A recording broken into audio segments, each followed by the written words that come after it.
¿Qué beneficios traería una nueva constitución política para el Perú? Aquí te presentamos 3 puntos claves que deben ser cambiados para garantizar el derecho a la salud, la educación y el trabajo. Punto número 1. Sobre el derecho a la salud. De la lectura de los artículos 9 y 11 de la Constitución, podemos ver que solo se habla de un acceso supuestamente equitativo y libre a los servicios de salud, pero no necesariamente gratuito ni de calidad, lo cual permite que los gobiernos de turno puedan establecer una política nacional de salud basada principalmente en que las entidades privadas sean las principales prestadoras del servicio, ocasionando un abandono del sistema de salud público, el cual termina siendo de muy pésima calidad.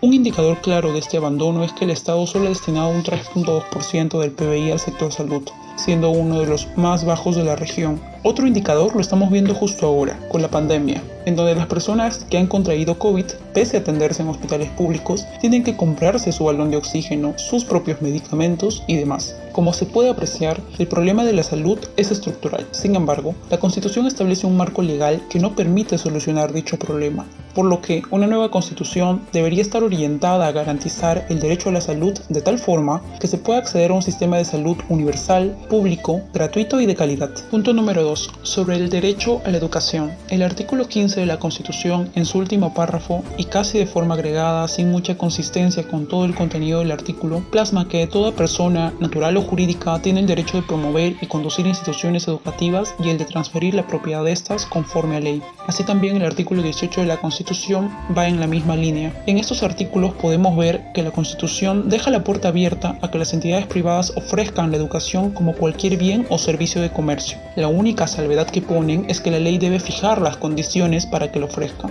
Sin embargo, la ley lo único que hace es regular las condiciones para la creación, permanencia y en su caso cierre de las instituciones, mas no puede resolver el problema de partida de la Constitución, el cual tiene que ver con el tratamiento casi sin restricciones que se le da a las entidades privadas cuando éstas brindan educación, como por ejemplo la exigencia de que se conformen instituciones sin fines de lucro. Partiendo de la base de estos artículos, se ha privilegiado la educación privada en desmedro de la educación pública. Estos problemas se han agravado con la llegada de la pandemia, en donde la educación virtual ha dejado fuera a muchos estudiantes debido a las brechas económicas y digitales existentes. Un cambio en la Constitución sobre la educación debería plasmar de forma expresa que la educación es un derecho fundamental social y que tiene que ser universal y gratuito, en donde el Estado tenga que garantizar el derecho a la educación de la población, de tal forma que nadie se quede sin estudiar por no tener las condiciones económicas necesarias. Número 3.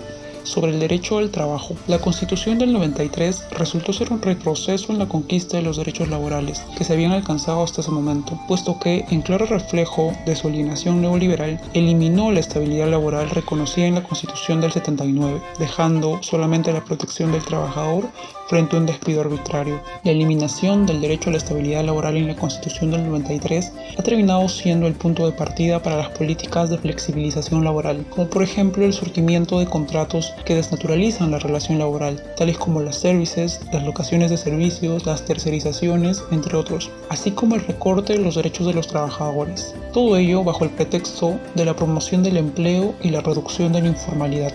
Actualmente, luego de más de 25 años de vigencia de la Constitución, la informalidad laboral, en vez de retroceder, se ha recrudecido. Más aún, considerando los efectos laborales que ha traído consigo la crisis social y económica generada por la COVID-19, lo cual ha precarizado el trabajo de ese sector. En una situación no muy distinta se encuentra parte importante del sector formal, en el que se labora también en condiciones precarias, con contratos renovables cada pocos meses, con jornadas de trabajo extenuantes y sin los beneficios sociales completos. Una nueva constitución que garantice los derechos de los trabajadores debe necesariamente incluir el derecho a la estabilidad laboral de los trabajadores como un derecho fundamental, que prohíba la desnaturalización de los contratos de trabajo, que garantice el principio de primacía de la realidad de forma expresa. Hasta aquí te hemos presentado algunos puntos importantes en el marco de los derechos sociales que han venido siendo golpeados por la Constitución del 93. El camino hacia una nueva constitución no significa una vuelta al pasado, sino un avance hacia la construcción de una nueva república libre y verdaderamente independiente. Por una nueva constitución, yo voto Castillo presidente.